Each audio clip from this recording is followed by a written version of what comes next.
நான் இந்த நேரத்துல கூறிக்கொள்ள விரும்புவது, நான் எந்த விதமான ஒரு தவறான எண்ணத்துல நேற்று பேசவே இல்லை. யாரையும் புண்படுத்தணும், யாரையும் தாழ்த்தி பேசணும், குறிப்பிட்டு சொன்ன பெண்களை தாழ்த்தி பேசணும்னு துளி கூட என்னுடைய மனசுல அது கிடையாது.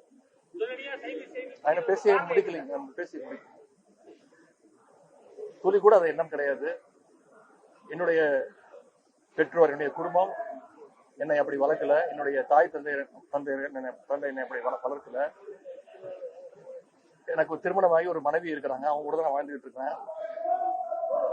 எனக்கு ஒரு பெண் குழந்தை இருக்கிறாங்க, எனக்கு ஒரு தங்கை இருக்கிறாங்க, எனக்கு ஒரு குடும்பம் இருக்கின்றது. தமிழ்நாடு இருக்கக்கூடிய ஒவ்வொரு தாய்மாரையும் என்னுடைய குடும்பமாக, என்னுடைய தாயாக, என்னுடைய தங்கையாக நான் அப்படிதான் நான் நினைச்சிட்டு இருக்கிறேன். இந்த பொய் வழக்கு போட்டு என்னை பயமுறுத்தலான்னு இந்த அரசு நினைச்சாங்க. அதற்கெல்லாம் பயப்படக்கூடிய ஆள் நான் கிடையாது. இந்த நேரத்துல என்னுடைய கைதை கண்டித்து திராவிட முன்னேற்ற கழகத்தை சேர்ந்த முன்னோடிகள், கழக உடன்பிறப்புகள் பல இடங்கள்ல மறியல் செஞ்சு, ஆர்ப்பாட்டம் செஞ்சு கைது செய்யப்பட்டிருக்காங்க. அவங்களுக்கு இந்த நேரத்தினுடைய அவங்க என் மீது வச்சிருக்கக்கூடிய அந்த அன்புக்கும் பாசத்திற்கும் நான் தலைவணங்குகிறேன். அவங்களெல்லாம் விரைவில் விடுதலை செய்யணும்னு நான் இந்த அரசை வற்புறுத்தி கேட்டுக்கொள்கின்றேன். அதே மாதிரி எங்களுடைய தலைவர்கள், எங்களுடைய பொதுச் செயலாளர், எங்களுடைய தலைவர், முதன்மை செயலாளர், என்னுடைய வழக்கறிஞர் அணி, சட்டமன்ற உறுப்பினர்கள் அத்தனை பேர் என் கூட இருந்தாங்க. அவங்களுக்கு இந்த நேரத்தினுடைய நன்றியை நான் தெரிவிச்சுக்கிறேன். என்னுடைய கூட்டணி கட்சி தலைவர்கள்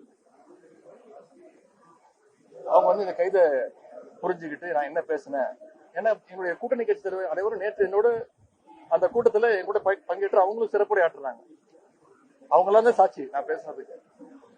அவங்களும் இந்த கைது முயற்சியை வன்மையா கண்டிச்சிருக்கிறாங்க.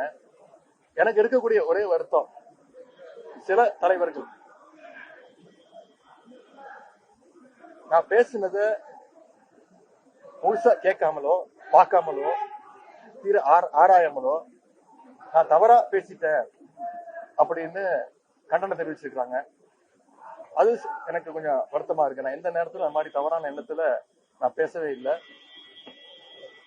விவசாயிகளுக்கு ஆதரவாக பேசினதுக்காக இந்த தரங்கட்ட அரசு கைது செஞ்சிருக்கிறாங்க. நான் மீண்டும் சொல்றேன், இந்த கைதுக்கு நான் பயப்பட மாட்டேன். இன்னும் 100 முறை பேசுவேன், மீண்டும் பேசுவேன். அதுல சில பேர் சொல்லியிருக்கிறாங்க, நான் இரட்டை அர்த்தத்துல பேசிட்டேன், டபுள் மீனிங்ல பேசிட்டேன் அப்படின்னு சொல்லியிருக்கிறாங்க. நான் நிச்சயமா டபுள் மீனிங்ல எல்லாம் பேசவே இல்லை. நான் ஒரே மீனிங்ல தான் பேசினேன், சிங்கிள் மீனிங் தான் பேசினேன், மீண்டும் பேசுவேன்.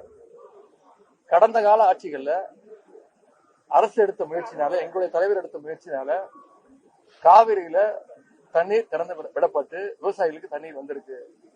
இந்த முறை தண்ணீர் வரல. காவிரிக்கு தண்ணீர் வரணும். இதைத்தான் நான் பேசினேன். இதை மீண்டும் மீண்டும் நான் பேசுவேன். எனவே இந்த மாதிரி பொய் வழக்குகளுக்கு எல்லாம் பயப்பட போறது இல்லை. இது சட்ட ரீதியா சந்திக்க நான் தயாராக இருக்கின்றேன்.